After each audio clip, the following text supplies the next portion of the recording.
미국에서 인플레이션의 우려가 계속되면서 배당주에 관심이 쏠리고 있습니다. 대표적 미국의 배당주였던 AT&T는 2020년 이후 회복이 되지 않고 있습니다. 실제로 AT&T 주식은 작년의 가치의 4분의 1 이상을 잃었습니다. 무선 부분의 미지근한 성장은 유료 TV 가입자의 손실과 워너미디어의 대유행과 관련된 장애를 상쇄할 수 없었고, 넷플릭스, 디즈니에 맞서기 위해서 스트리밍 서비스에 지속적으로 현금을 소비했습니다. AT&T 부채 수준은 여전히 높았고, 일부 투자자들은 AT&T의 배당의 지속 가능성에 의문을 제기했습니다. T-모바일은 지난해 4월 스프린트와 합병한 뒤 AT&T를 제치고 2위의 무선 사업자가 되었습니다. 이러한 역풍으로 인해 2020년에는 AT&T로부터 투자자들이 멀어지게 되었고, 시장 역시 코로나로부터 더 안전한 고성장 기술주를 선호하는 추세를 보였습니다. 하지만 지난 몇 달 동안 시장 심리가 역전됐습니다. 채권 수익률의 상승은 성장주에서 가치주로의 전환을 촉발시켰고, 투자자들은 코로나 상황에서 야기되는 인플레이션으로 인해서 AT&T로 돌아오게 되었습니다. AT&T는 또한 운영을 간소화하고 부채를 줄이기 위해 유료 TV 사업의 병든 심장부인 다이렉트 TV의 지분 30%를 매각하기로 올해 초에 합의했습니다. 4월 매출, 수익, 무선 가입자 수에서 분석가 추정치를 웃도는 1분기 실적을 올렸고, HBO Max는 미국 내 가입자 수가 4,420만 명을 기록하며 계속 성장세를 보였습니다. AT&T는 워너미디어를 분리하여 디스커버리 커뮤니케이션스 핵심 무선 사업의 성장에 집중할 수 있는 새로운 회사를 설립합니다. AT&T의 현재 주주들은 그 새로운 회사의 71% 지분을 받게 될 것입니다. 그 결과 올해 AT&T 주식은 많은 다른 기술주들이 폭락하면서 15% 이상 상승했습니다. 이 주식은 7% 이상의 높은 배당 수익률을 내고 있지만 장기 투자적 관점에서 가치를 살펴보겠습니다.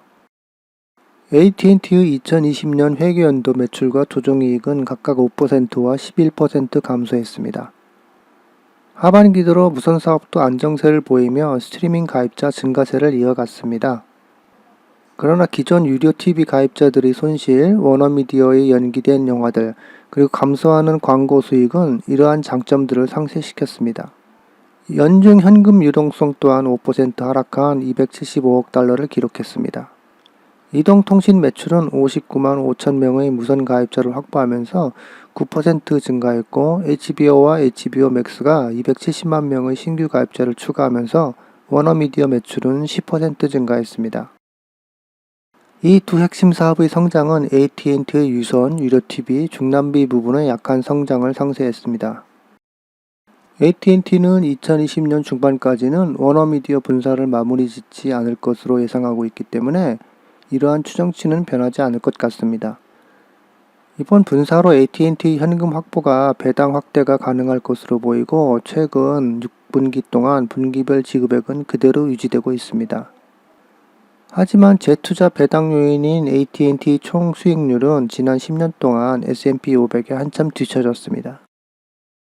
경쟁사인 버라이즌도 배당률은 낮지만 총 수익률은 훨씬 높았습니다.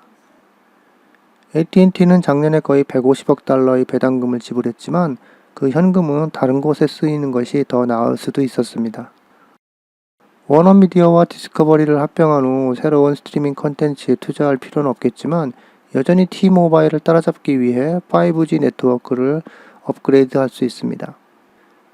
AT&T는 또한 다이렉트 TV와 AWS-3 주파수 라이선스 및 타임워너의 인수 이후 지난 10년간 증가한 장기 부채를 회수하는데 더 많은 현금을 할당할 수 있었습니다.